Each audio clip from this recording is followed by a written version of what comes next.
G'day ladies and gentlemen, Sam Battlefields here, your host for my journey through the ecological dynamics and constraints-led approach for grappling. I wanted to do just a quick video today. No one rocked up for class. They did tell me, but still I wasn't sure if someone was going to rock up. So I rocked up anyway. So I've been here for an hour or so. And just doing some work, etc. And I thought I'd write down a couple of things that that I can articulate as to what I actually have got out of my journey so far. So I just thought I'd do a video on that, let you know where I am at the moment with everything, rather than having to do some sort of a video on what the games were and that sort of thing. I just wanted to do basically what I'm getting out of it. So first thing that I put down would be improved mobility, but also I would say more that it's better flowing movement.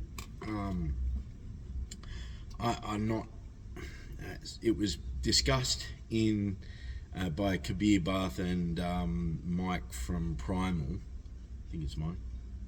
Anyway, check out both those. Kabir Bath, he did a podcast yesterday, and they were talking about how, well, Kabir was saying how there's no clunky movements, or he sees less clunky movements. And this is exactly what I experience as well. So what I'm doing now is, instead of, I've got to a position, okay, consolidate, now let's move to the next thing, or I've consolidated a position, let's make let's do a submission. It's as if I'm just flowing through the entirety of the spectrum. And yeah, all right, sometimes I get stopped or blocked or whatever, but whereas before I might go, oh, that's not working. That's not working. I'll try another thing. Now it's just like, oh, that's not working. Oh, I'm going to move to the next thing. So, yeah. And one of the beauties of it was, speaking to Jaden yesterday, I could tell he had a similar sort of thing, because he was flowing through things that at his level he shouldn't be flowing through, essentially. And it was just, I'm moving on to the next thing, and I'm moving on to the next thing, and before I knew it, he was, he was very close to a platform from which he could execute an armbar, or some sort of a shoulder lock. It was gold. One of the other benefits, which I kind of didn't think when Greg was talking about it, he was like, yeah, we have less injuries. And I was like, yeah, but you're going hard all the time, so you're going to be sore, and you're going to be, you're not going to be, you're going to be fatigued, you're going to be sore, you're going to be tired, which is what fatigued means. But what I've found is actually the opposite, right? Is like, you kind of self-regulate your intensity. I know, or that was something else that I realized. So the intensity with timing, I'll write that down, but to come to at the end. But yeah, the less injuries and less sore, and what I put that down to is, like, for example, if you're doing an armbar, right? And the reason why I'm bringing up the armbar is because I have really bad shoulders. I need to activate them before I train. But years ago I didn't even bother, and when I came here, a particular shoulder injury was severely exacerbated by simply by Alex showing everyone an armbar. So from guard, so he actually had my arm across here, and then because he pulled it across, and there was no resistance, it just pulled my shoulder out, and it was ruined for months. It was really bad. But now, and like, I'm putting part of this, the less sore, down to, you get you're teaching an Americana, and so you're just constantly going to that edge, right? Some would say edging.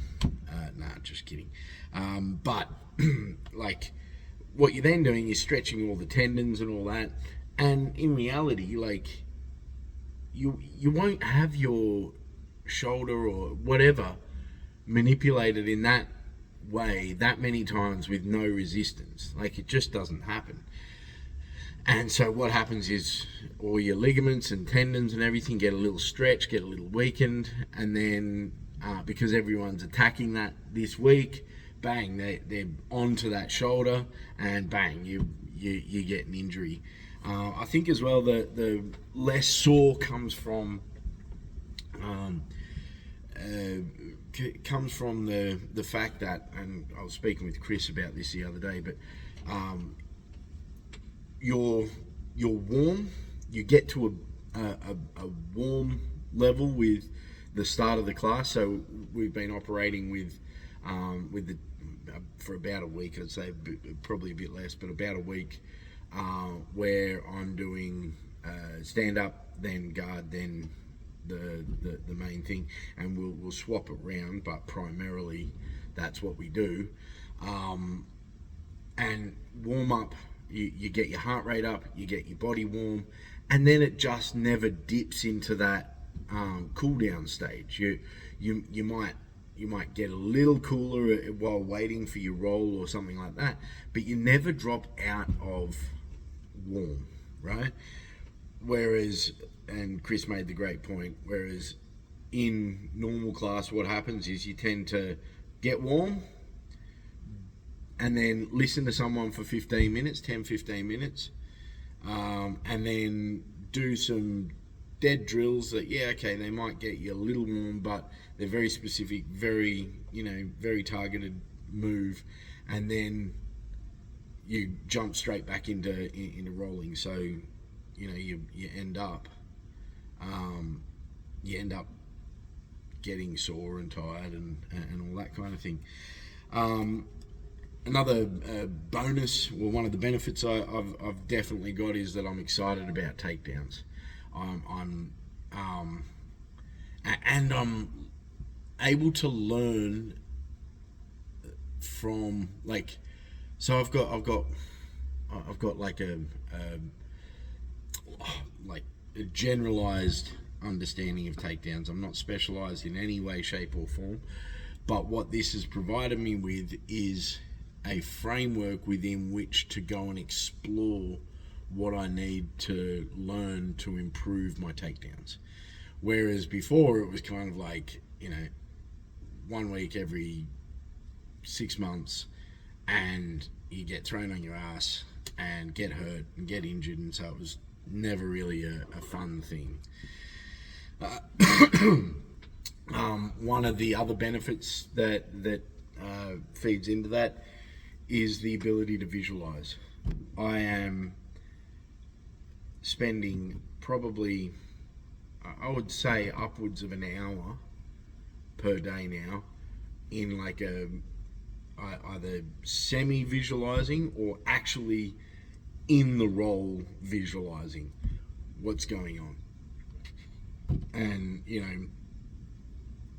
I would try that before, and I would get somewhere with it, but because it was like the linear design where you're essentially collecting thousands upon thousands upon thousands of techniques, I'm trying to memorize these thousands lines of technique with thousands upon thousands of variations, when in reality,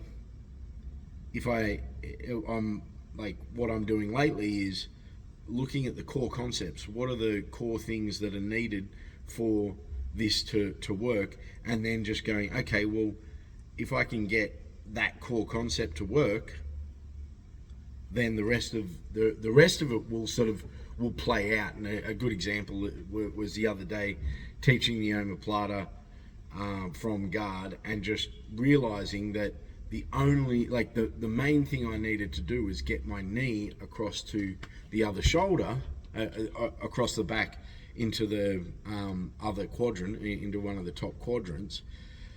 And once I get it there, then a whole heap of stuff opens up, like a shitload of stuff opens up. So yeah, that's pretty cool. So I've written here, ability to visualize much better, finding the core concepts. So being able to find the core concepts, but then applying the core concepts, and while applying them, going, oh, far out, this is awesome. Like literally, I didn't say it in the video, but I wrote it on the description yesterday. But I had Jaden in an omoplata, and while I was there, like, I just realized like how versatile just getting that knee. So when I got that knee over, and then I was able to get that foot over, but it all stemmed from collapsing that knee over on his back, which is the core concept behind, there is a core concept there, which is securing the opposite side. And then, actually, I'm developing something with that quadrant. So watch this space.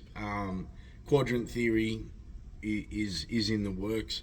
I do have something for it, but what it showed me was even when he ripped out his arm, I had opportunities. But so like I just kind of kept it in the pocket and then let him roll, and then I was laughing because I still had his arm, and it was just like, I don't really care, because I can then maneuver into the next thing, and then I'll put him in I put him in I can't even remember where I started, but I remember going, like, I was nowhere near omoplata position. I think I was in half guard or something like that, in his half guard. And I was like, well, I missed out on getting an omoplata, so I'm going to go and get one. And I literally just sort of blasted through whatever I needed to blast through. And before I knew it, I'd mounted him and taken that omoplata. And then, it was just phenomenal. I just flowed through everything.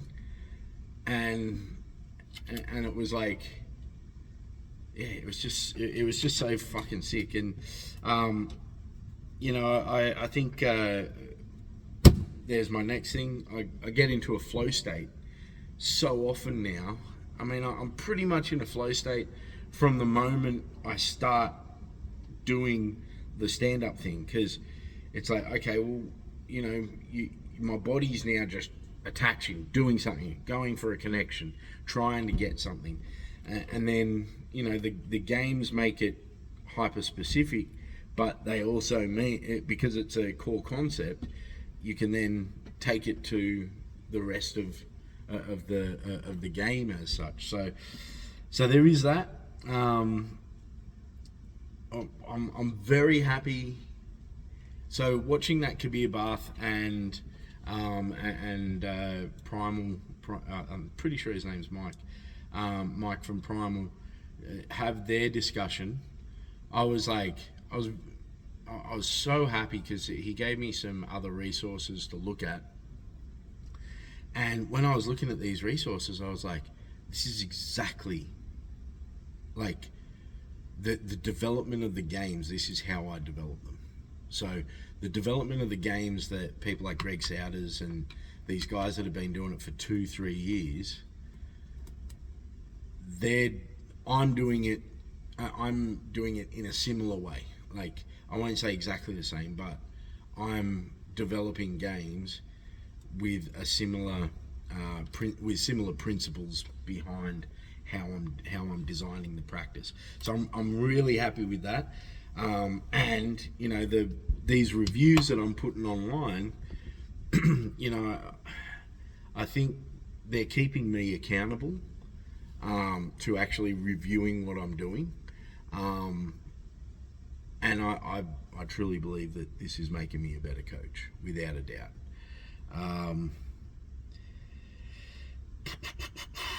yeah, so I think the other side of that is my students. I can see my students are becoming more dangerous. So what I was saying with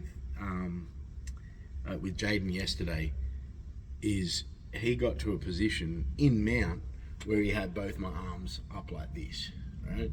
So I'm fucking, it's danger zone. It's almost guaranteed.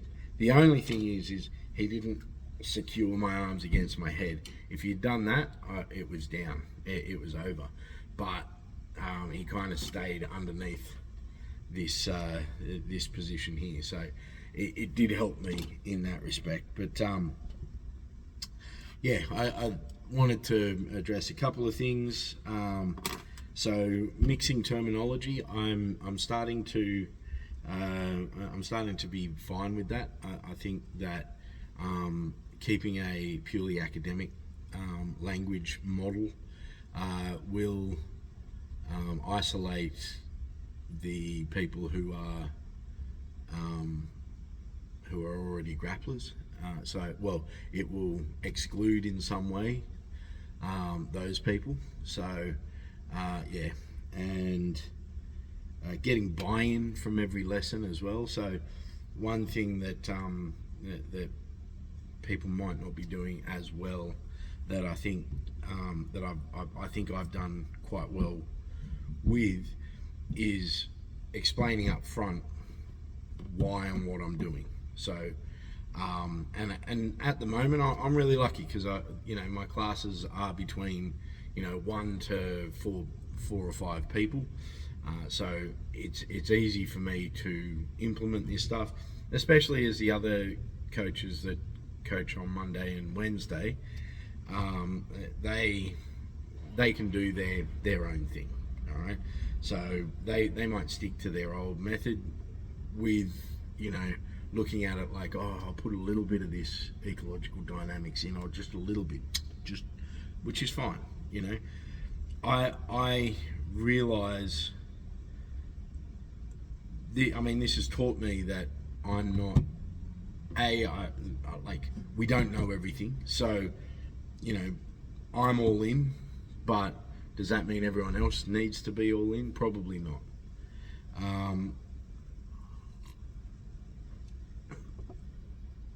Down the track, yes, 100%. But right now, and down the track, what I'm talking about is 5-10 years when I've got my own jiu-jitsu studio or grappling studio, Battlefield's Grappling, and yeah, that's my core thing. All right, cool. That's all we'll do. But until then, these people have been doing this for many years as well. So I'm not the only one. Where to from here? Well, I did have a question about the games and providing core concepts. Before, and I think this is the whole thing why BJJ fanatics and all that probably aren't pushing this at all, is because if you get down to it, the beauty of teaching techniques as techniques, is you can be oh, this is a variation on this technique, and it's instead of using one foot, you put your using an inside foot, you put your outside foot on the inside, and then you do a little shuffle step, and all it is just a little fucking tiny variation, but you can then market that as a variation of this. And so you've got an instructional that's 40 fucking 50 minutes long. It's worth something to it's something of value to the end user, but in reality, as in, it feels like it's something of value. But if you get your core concepts, especially if you teach it as all right, here's the core concepts you got to look for. Now go and make games about that. Maybe that's something I need to get onto before everyone else does. is just look at what are the core concepts and then simplify them, because at the moment it still seems very, very, very, very academic. And I think this is one of the, maybe this is my calling, maybe. But you know, I've been good in the past at translating sort of speech, like silo speech, so experts into something that the layman can use. So maybe that is my area. I'm gonna double like core concepts. Maybe I can sell a core concepts video that I'm gonna have to do this for much longer to get it. One of the other things that I did like is that I'm now, because of those core concepts, so you know, Greg calls it double enclosure, I call it immobilization and isolation, so isolation of a limb, isolation of the neck, whatever, but primarily it's isolation of a quadrant, right? And that's, you know, when you've got that isolation, it doesn't matter which way the arm goes, you just put it in the way that it's not meant to go, right? So this is kind of what happened when I had like a clamp guard style thing on that omoplata, and that arm came out, and I still had him clamped, and I was like, well, no matter what he does here, I can still control him, because I've still got his arm. Like he just pulled it out, and it was right in front of me, so I just held on to it, you know. So a lot of my submissions now are sort of like catch wrestling submissions. So it's like, yeah, it's just using the thing of isolate and then break, and yeah. So and I'm doing it in a way that's like, all right, it's isolated, and then I'm looking at it and going, oh wow, they can't move, they're immobilized from this isolation. All right, that doesn't go that way, let's just push it that way. So that's where the crazy submissions are starting to come in for me. And this is why I also think that techniques, you know, it's just sort of a moment in time. Ooh, how what's the word? Poignant is that? It's just a moment in time. Anyway, yeah, I think the main one that I'm probably having a little bit of struggles with is the timing. So as I mentioned earlier on, is the time of the like trying to use time as a measure of intensity, or time as a to increase intensity, etc.